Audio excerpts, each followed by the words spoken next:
सुप्रभात प्यारे बच्चों, संस्कृत विषय के अंतर्गत आज हम पढ़ेंगे विद्याया बुद्धिरुत्तमा। विद्या से बुद्धि उत्तम है। शास्त्राणाम अध्ययनोपरन्ते व्यवहारिक ज्ञानात् बिना विद्या को अपि लाभ नास्ति। शास्त्रों के अध्ययन के बाद व्यवहारिक ज्ञान के बिना विद्या का कोई लाभ नहीं है।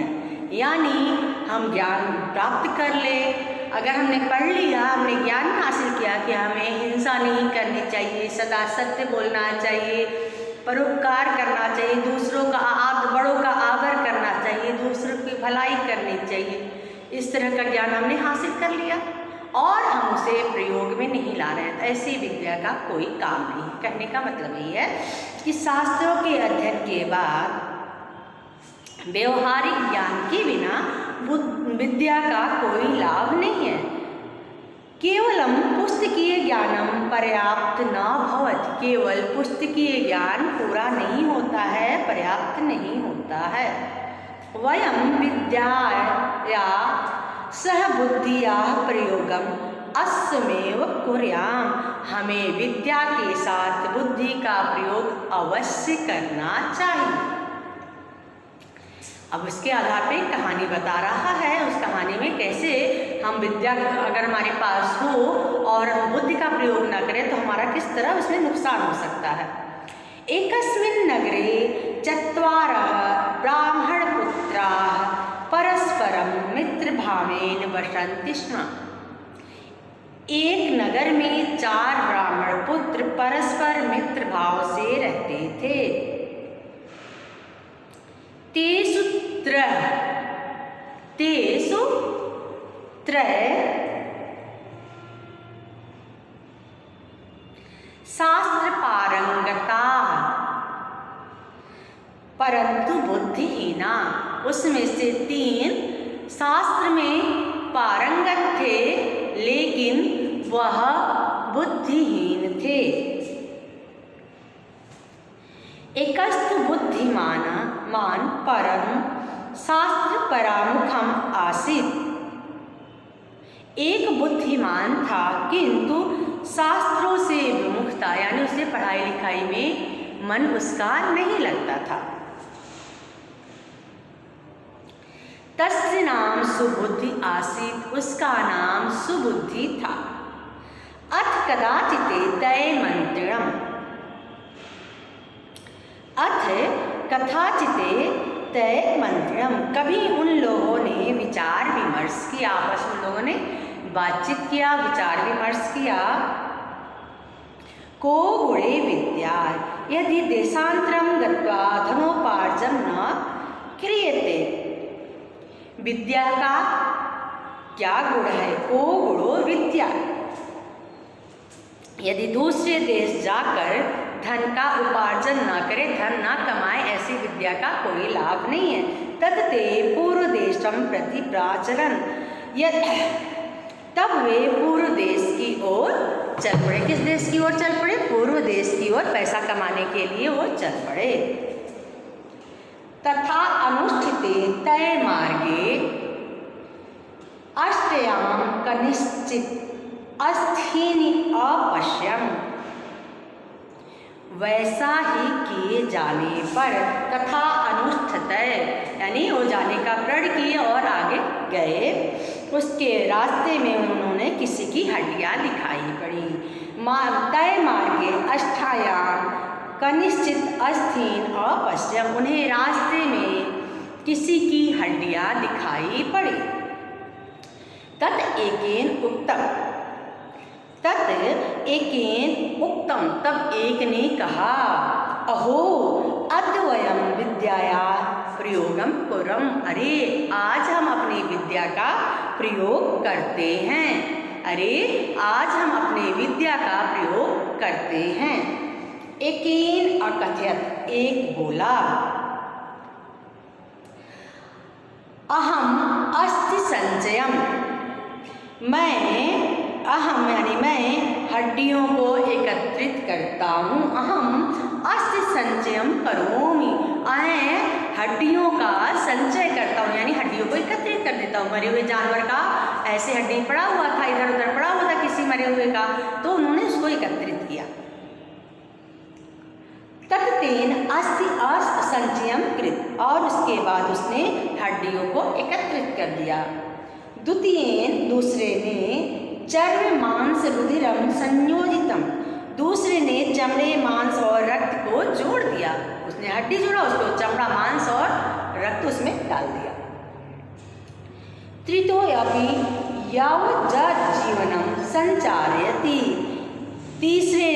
तीसरा जैसे ही जीवन का संचार किया, तीसरा जैसे ही जीवन का संचार किया, भूतिष्ठुम तात वसु बुद्धिनाम निषेध, तब तक शुद्ध बुद्धि ने मना किया। जैसे उसमें जीवन का संचार करने गया, सुबुद्धि ने उसे मना किया। भूतिष्ठुम भवत, अरे आप रुके। भूतिष्ठुम भवान, अरे आप रुके। ऐसा सिंहो प्रतीयते यद्देन सजीव करिष्यति, ऐसो सिंहो प्रतीयते, यह शेर मालूम पड़ता है। यद्देन सजीवम करिष्यामि, यदि इसे हम जीवन दे देंगे। अरे आप रुके, यह शेर प्रतीत होता है, यदि इसे जीवित कर देंगे। सह सर्वानपि व्यापादयष्यति, तब वह सभी को मार देगा। यदि हम उसे जीवन दे देंगे तो यह हम सभी को मार देगा, ऐसा उसने बोला। इति श्रुत्वा तेन कथ्यम, इसे सुनकर उन्होंने कहा कि इन्होंने तीनों जो उसके दोस्त थे, तेन कथ्यत, उन्होंने कहा, धृत मूर्खा, मूर्ख तुम्हें धिक्कार है। उसे मूर्ख समझते थे क्योंकि उसके पास विद्या का नहीं था, ज्ञान नहीं था, शास्त्र ज्ञान नहीं था। ना विद्याम विफलताम करोमि, मैं विद्या को विफल नहीं करूँगा, यानी जो मैंने इतना बना लिया इसको मैं समाप्त नहीं करूँगा। तत् सुबुद्धि अभवत, तब सुबुद्धि ने बोला, ताहि प्रति क्षण में के, तो एक क्षण को ताहि प्रति क्षण में के, तुम 1 मिनट रुको। यावदहम वृक्षारोहामि, तब तक मैं पेड़ पर चढ़ जाता हूँ। उसने जब कहा कि आप इसको रोक दीजिए नहीं तो ये जीवित हो जाएगा, तो हमें खा जाएगा, तो उसने कहा उन लोगों ने कि तुम मूर्ख हो, तुम्हें धिक्कार है, हम अपना विद्या को नहीं रोकेंगे, इसे हम जीवित करेंगे, अपनी विद्या को देखेंगे तो कि ये सही है कि गलत। तो कहते हैं अगर आपको ऐसा करना है तो 1 मिनट रुको, मैं पेड़ पर चढ़ जाता हूँ।